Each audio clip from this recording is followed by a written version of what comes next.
Good morning बेटा। पाठ 16 जो पद दिया है मीराबाई के, है ना, उनके द्वारा रचित, इसको हमने देख लिया था। भोर और बरखा के नाम से जो है ये कविता है, दोनों को हमने समझ लिया था। अब इस एग्ज़ाम में जो है आपको संदर्भ प्रसंग अर्थ नहीं आया था। एक बार मैं आपको बार बार ये चीज़ बता रही हूँ कि संदर्भ प्रसंग अर्थ जो है वो आपको नहीं आया था, लेकिन फिर उससे जो कि आपके पास लिखा हुआ है एनसीईआरटी बुक में बहुत अच्छे से क्लियर करके दिया गया है ना। वर्ड मीनिंग भी यहाँ पर दिए गए हैं, तो वर्ड मीनिंग यदि आप लर्न कर लेंगे तो उसका अर्थ करने में आपको बिल्कुल भी परेशानी नहीं होगी। तो इसको आपको करना है, लिखना सीखना है किस तरीके से आप इसको लिखते हैं, ठीक।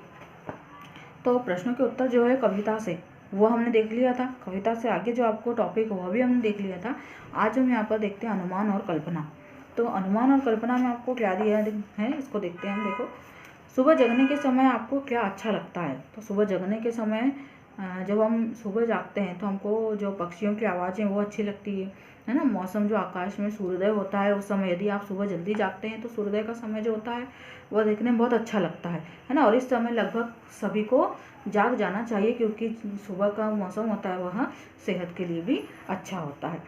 तो इसमें जो बहुत सारी चीज़ें हैं, जैसे ठंडी ठंडी हवा बहना, है ना, पक्षियों का जो स्वर होता है वह, यदि कोई आजकल तो बहुत पानी का स्वर सुनाई नहीं आता, लेकिन यदि सुबह सुबह कहीं हम घूमने जाते हैं तो जो नदी बिल्कुल शांत होती है ना, ऐसा पानी का मौसम जो होता है वो भी बहुत अच्छा लगता है। और नदी किनारे यदि सूर्योदय का दृश्य है तो वो तो बहुत ही अच्छा दिखाई देता है।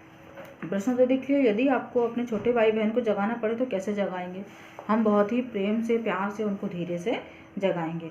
वर्षा में भीगना और खेलना आपको कैसा लगता है। वर्षा में भीगना खेलना तो सभी को बहुत पसंद है ना। जब भी बारिश आती है, स्टार्टिंग में जब मौसम की पहली बारिश होती है तो कई बच्चे अपने घरों से बाहर खेलने के लिए आ जाते हैं।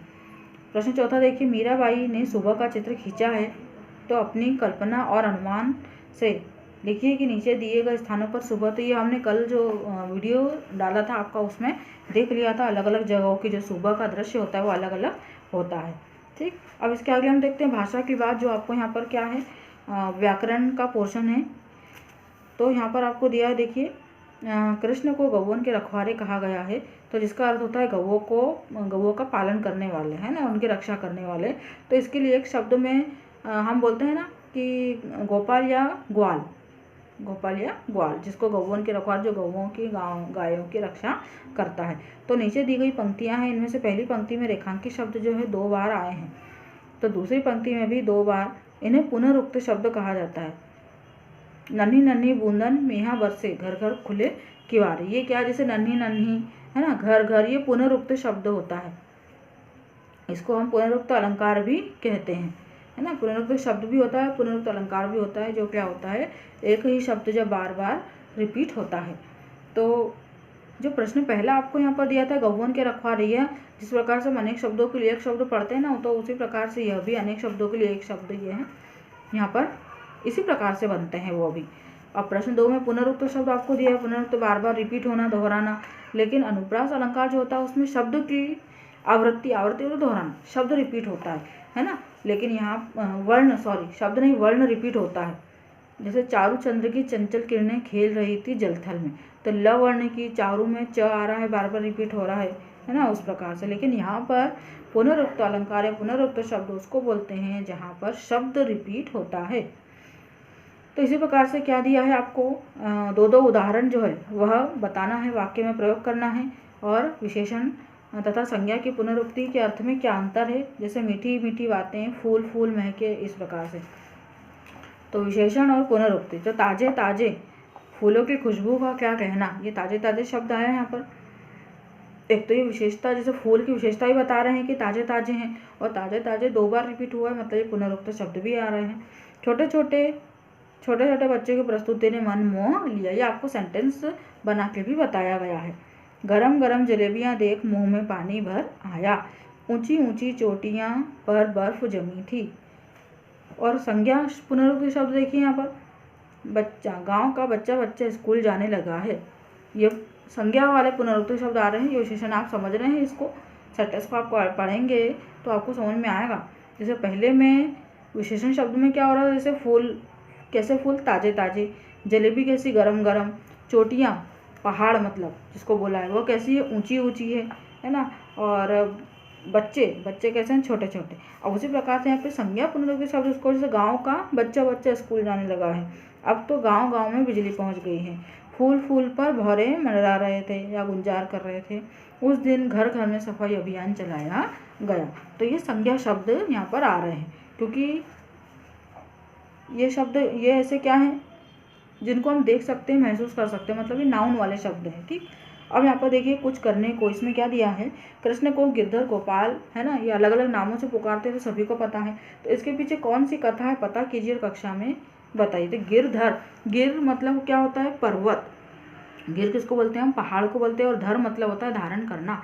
तो आपने कहानी सुनी ही होगी, जैसे बाल कृष्ण की कथा है, या टीवी वगैरह पे भी अभी महाभारत चली थी, सब में कृष्ण के बाल लीलाओं का भी वर्णन कई बार हमने देखा है। तो उन्होंने क्या किया, एक बार जब इंद्र क्या हो गए थे, क्रोधित हो गए थे, है ना, कहाँ पर, ब्रज पर, ब्रज के लोगों पर। तो उन्होंने क्या किया, कंटिन्यू मतलब बहुत बारिश वो करते गए। तो उस बारिश से गांव वालों को बचाने के लिए, है ना, और इंद्र का जो घमंड था उसको भी चूर चूर करने के लिए, घमंड तोड़ने के लिए कृष्ण भगवान ने क्या किया, पर्वत हाथ में उठाया, एक उंगली पर, जैसा बोलते हैं ना गोवर्धन पर्वत, ऐसा। तो पर्वत उठाया और उन्होंने क्या किया, पूरे गांव वालों की रक्षा की थी, है ना, बहुत दिनों तक वो पर्वत के नीचे ही रहे थे। तो यहाँ पर इस प्रकार से जो है वह एक कहानी है। तो ये कहानी आप देखेंगे कहाँ पर, पेज नंबर 119, जो आपको कृष्ण भगवान की कहानी के रूप में यहाँ इसका उत्तर जो है वह दिया गया है। तो आप इसको पढ़ेंगे जब आपको समझ में आ जाएगा। जैसे यहाँ पर दिया देखिए, कृष्ण को गिरधर इसलिए कहा जाता है क्योंकि एक बार श्री कृष्ण ने गोकुल वासियों की, है ना, जहाँ पर गोकुल जो ब्रज मैंने बताया वहाँ पर गोकुल में गोवर्धन की पूजा करने के लिए कहा। उस समय वहाँ के लोग जो है इंद्र की पूजा किया करते थे। तो श्री कृष्ण के कहने पर लोगों ने गोवर्धन की पूजा है जो शुरू कर दी। लेकिन गोवर्धन वहाँ का क्या था, पर्वत था। लेकिन क्या हुआ, इससे इंद्र भगवान जो है क्रोधित हो गए, गुस्सा हो गए। तो ब्रजवासियों को सबक सिखाने के लिए उन्होंने मूसलाधार पानी बरसाना शुरू कर दिया। इंद्र भगवान है ना, पानी के देवता है, उनके कहने पर वरुण देव ने बहुत पानी बरसाया। अब पानी जब बरसा, मूसलाधार बारिश होती गई, तो सारे ब्रज में पानी भर गया, लोग डूबने लगे और कृष्ण के पास मदद मांगने के लिए वे गए। तो श्री कृष्ण ने उनकी बातें सुनकर उन्हें दिलासा दिलाया, हिम्मत दिलाई और कहा कि गोवर्धन पर्वत को अपनी उंगली पर उठा के छाते की तरह गांव वालों की रक्षा की, जैसे मैंने अभी आपको बताया। तो अंत में जो इंद्र भगवान है उन्होंने अपनी हार स्वीकार की, है ना, और प्रभु की शरण में वे आ गए। इसलिए उनका नाम जो है, गिर मतलब पर्वत और धर मतलब धारण करना, इसीलिए गिरधर उनका नाम पड़ गया। अब बेटा इसके बाद में अभ्यास प्रश्न आपको दिया पेज नंबर 120 एनसीईआरटी बुक में। तो जो अभ्यास प्रश्न है वह आपको देखना है, वह उसको भी आप क्या कर सकते हैं, लर्न करेंगे, क्योंकि उसी में से जो ऑब्जेक्टिव टाइप के प्रश्न हैं और जैसे आपके वीकली जो टेस्ट होंगे उसमें से बहुत सारे प्रश्न निकल कर आते हैं, प्रश्न बनते हैं, है ना। तो आपको ये इन प्रश्नों को भी क्या करना है, आपको याद करना है। ठीक, अब अगली जो कक्षा लगेगी उसमें हम नया चैप्टर जो वीर कुंवर सिंह उसको पढ़ेंगे। तो अभ्यास प्रश्न जो आपके पीछे दिए गए हैं, यदि आप इसको पढ़ेंगे तो आपको अलग से इनको शब्दों को, प्रश्नों के उत्तरों को याद करने की आवश्यकता नहीं है, क्योंकि पाठ पर ही आधारित प्रश्न है ये, है ना, और ये आसानी से जो है आपको याद हो जाएगा। और क्योंकि जनरली ये जो होते हैं इनके बारे में आप जानते ही हैं, इसको अलग से जो हमको याद करने की आवश्यकता नहीं है। अब नेक्स्ट वाले जो वीडियो रहेगा या हमारी जो भी क्लास लगेगी उसमें नया जो चैप्टर है वो हम पढ़ेंगे।